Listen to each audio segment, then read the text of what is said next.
అది ఆత్మశక్తి ద్వారా సాధ్యం. మనుషులకు అసాధ్యమే దేవునికంటండి సమస్తము కూడా.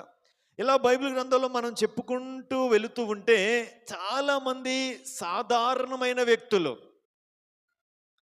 సాధారణమైన వ్యక్తులు అంటండి దేవుడు అసాధారణమైన కార్యాలు చేసే వ్యక్తులుగా మార్చుకున్నాడు.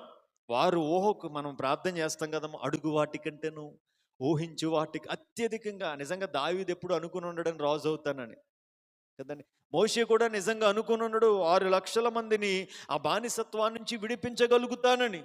కానీ అటువంటి అసాధారణమైన కార్యాలు వారి జీవితాల్లో జరిగించగలగడానికి దేవుడు ఉపయోగించుకున్నది ఏంటంటే వారి శారీరక సంబంధమైన శక్తిని కాదు, కానీ తనలో వారిలో ఉంచిన తన శక్తి ద్వారా దేవుడు ఏం చేశాడు అంటే గొప్ప కార్యాలు.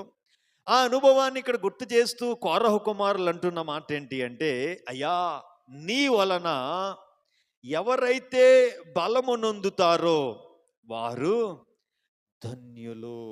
హల్లెలూయా.